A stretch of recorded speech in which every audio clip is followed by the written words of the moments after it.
sila. Wala na. Bakit wala na? Dahil may bago na? That's up to mom to say. And sa tingin ko, yeah, that's up to mom to say. But, Yes. meron. Yes, you can Pwede. say, yeah. Meron.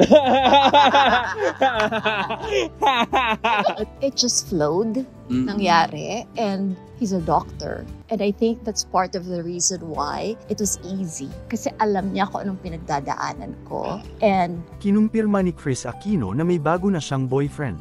Ayon sa dating host-actress, doktor ang bago niyang karelasyon at nakabase siya sa Makati City.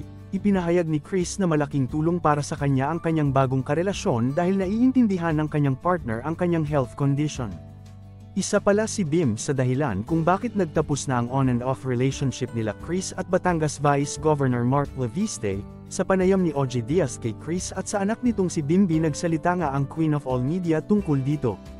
Hindi sila nagkasundo nung ex, hindi niya gusto, ang nakangiting sabi ni Kris Aquino tungkol sa nakaraan niyang pakikipagrelasyon. Tumatawang tanong ni Bim sa ina, "Are you saying that now, mama?" "Okay, mom, I'm trying to be polite." Dagdag pa ni Kris, "Yes, I'm telling the truth, it matters to me because he knows me best." Siya at si kuya, yung opinion nila, it really matters.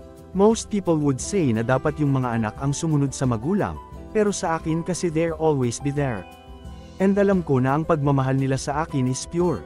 Nagsabi si Bim, "Mama, I don't think you really love him, I think you're just sad," at tumatak yun sa utak ko. And yeah, it's true, aniya. Isiniwalat ni Kris na November 2023 ay nagkakalabuan na raw sila ni VG Mark, at tinatry naman nilang ayusin pero hindi na nangyari.